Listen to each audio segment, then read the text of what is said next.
everybody, it's Boricuapab, and I'm back to share another workflow with y'all. This one's similar to the previous SDXL Turbo workflow that I had shared, but this one's a bit more advanced. So it works with any of the currently available SDXL Turbo models. There are a few new ones that have been released on Civet, such as Pixel Wave Turbo and Turbo Vision SDXL. I've set it up with groups of different sections with a few switches as well. So for instance here, the SDXL VAE, we can switch between the default SDXL VAE or the one that comes in with the model. There's also a LCM LoRa loader here, and using the SDXL conditioners as well. And I've separated the positive prompt G and L so that we have more control over the final output. And then the conditioners I also have set up some integer nodes to increase the scale of the width and height and target width and height. Mostly you'll mostly be focused here in the CFG sampler steps, because here we can switch between the different sampler settings when using the basic scheduler, and then this switch here would allow you to switch between the SD Turbo scheduler or the basic schedulers, when you switch to the LCM, or when you turn on the LCM LoRa, just make sure that you change this to SGM uniform. And then the empty latent, you can by default 512 by 512 is best for the base SDXL Turbo model, but for the ones that are custom on Civet, you can increase the latent width and heights as well. In the middle here, I have just a version note with some of the suggestions of how to use the workflow. For instance, make sure that you're using it with low CFG values ranging from 1 to 2.5. I also have a suggestion of the best sampler and schedulers to use, DPM++ SDE and Keras. And when using the LCM LoRa, make sure that you set the sampler and scheduler to LCM and SGM uniform. And I also have a section where we're actually going to be doing a bit of a latent upscale with an advanced K sampler. So this one you'll also need to modify the sampler and scheduler just to match the settings that you're using here for between either the basic or the SD Turbo scheduler. And here I've set up 8 preview latent advanced nodes with seeds that are all fixed, but they're different values, so you can actually change them to get different results. And afterwards, after you find one that you like, you can then unbypass all these nodes here, and then you can actually select the values. So I've also labeled the preview latents with the number, so if you want to upscale the first one, just make sure that you change this here to 1, or 6 if you want to upscale this guy. Change this guy here to 6, and then this will pass through the latent that corresponds to this, as well as the seed, which is controlled on this switch node over here. And afterwards, you can then, or to do the upscaling, just make sure that you unbypass these to do the upscale. And there's even model upscaling that you can also upscale to 4x, but usually the final output I bring it back down to 2k, or half of the 4x upscale. And layout wise, I kind of set the last 3 groups further down towards the right side, so that you can then select all of them and Control B to bypass them all while you're searching for another image to upscale.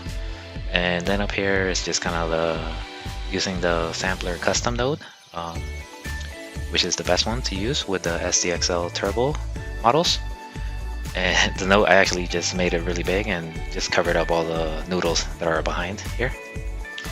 And I've also kind of locked the different groupings, so nothing moves around. Cool. So I'll just kind of put it through the test now. I usually bring the positive prompt closer to the preview latents, and in this case I'll use the model that Turbo Vision XL with the DPM ++ 2M SDE and Keras settings. And it's also good to, if you have the GPU power, you can enable the auto queue, and then that way you'll be able to see live the changes that you're doing. So here I'll start the first generation. And since it's 8 of them, it's a little bit, it's not as fast as real time, but it's quite good that we were able to see a lot of different options, and then we choose. For instance, in this one, I'm usually liking, this number 6 guy. So after we have that, I actually disable auto queue, and then I'll re-enable the following nodes. Make sure that you pick 6 here, which I have. And this will just do the preview and saving of this image. The sampler settings here in the K-Sampler Advanced, I actually have it starting at step 4 and ending at step 10, which equals to denoise value of 0.6. So here we have the 1K version of the cat. And now you can also enable the model upres. And the model upres will take just a little bit longer than the rendering just the 1K image. So we're first going to 4K and then downsampling to 2K. And you don't really need to use the very high upscaling if you don't want. But yeah, it gives very large scale images.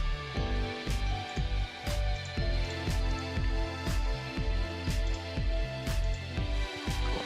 So now I'm actually gonna bypass all these again to switch to a different prompt, and then I'll also enable auto queue.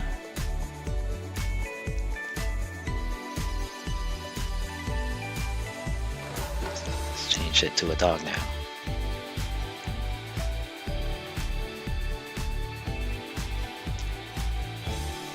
Oh, and while the model changes, you can quickly tell that the model has been trained very strongly on certain kinds of images, but now it does take a little bit of time to catch up to the prompt.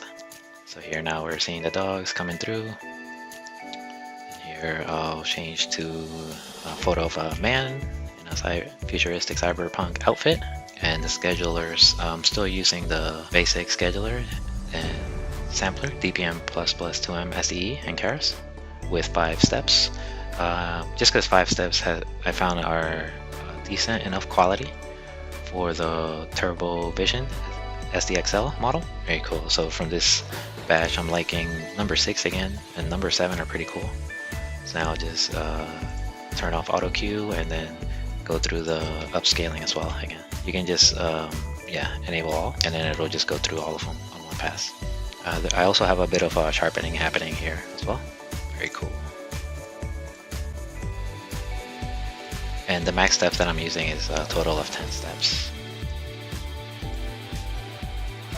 So now I'll change the prompt once again with the auto queue as well.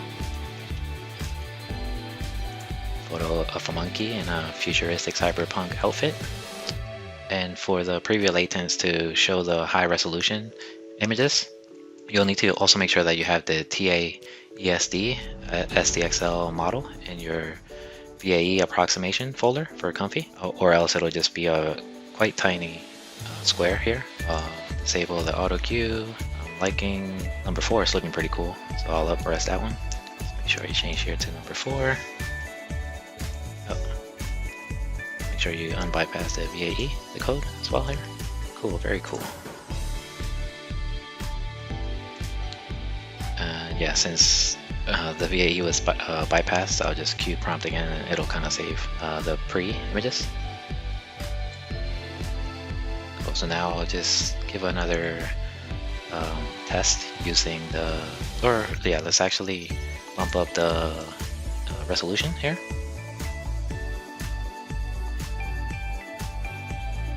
Cool, so now we're getting a more portrait image.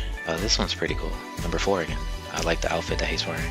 So when you're gonna go high-res fixing again, make sure you turn off auto cue, enable the last groups in the workflow, and here I'll change, yeah, number 4. Cool, very cool monkey with a very cool outfit on it. Yeah, it's a pretty nice generation just for 10 steps. And the uprest one. Now I'll just also do another test switching to another SDXL model. And let's see what kind of result this model generates with the same prompt. Wow, these are pretty cool. These are more realistic looking. The previous model was a bit more stylized. These look like Planet of the Apes characters. Liking number 5 here. So let's upscale number 5. Just to number 5 here. I would say actually this one needs a bit more denoise because the outfit didn't get all the nice detailing on it. So now I'll also switch to the LCM. But now we'll need to switch here to the LCM sampler and the SGM uniform scheduler. And then I'll also modify these settings here on the advanced case sampler that does the latent upscaling. And I'll just go back down to 512 just to make the image generation much faster.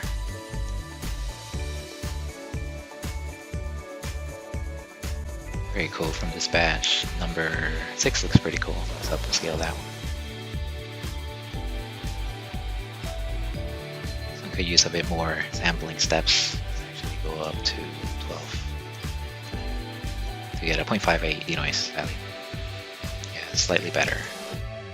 And actually now do a test using the vanilla SDXL turbo model. Oh yeah, let's see how it interprets sort of a monkey wearing a futuristic cyberpunk outfit. Now here I'll switch to the SD turbo scheduler, and I found that a good values here for the latent uppressing is using DDI-M with SGM uniform as well. Let's bring this back down to 3 and 8.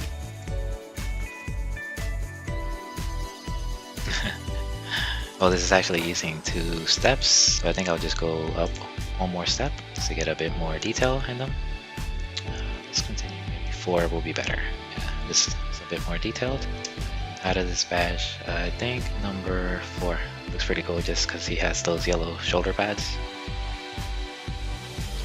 This one doesn't have enough denoising. I'll actually, yeah, change this back to different sampler, DPM++ SDE. It's also a quite good sampler to use.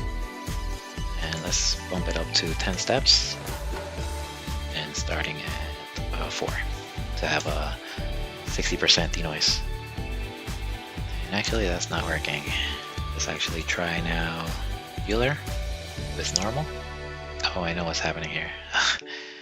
We forgot to actually bypass the LCM. So let's actually bypass all. Here we're using the SD Turbo Scheduler with 4 steps. Okay, yeah, this is now working much better. And out of this batch, I think number 4 looks pretty cool. So let's uprest 4 again.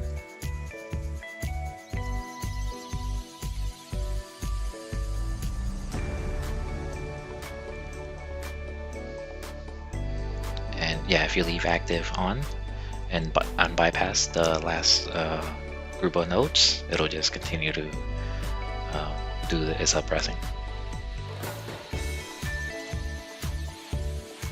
Cool. Yeah, the shoulder pads came out pretty cool.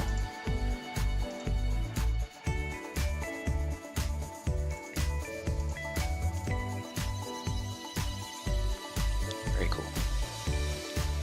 So yeah, I'll be sharing this workflow on the OpenAI contest. So if you guys want to also put it to use, download it from there. So thanks for watching. Make sure you like, share, and subscribe.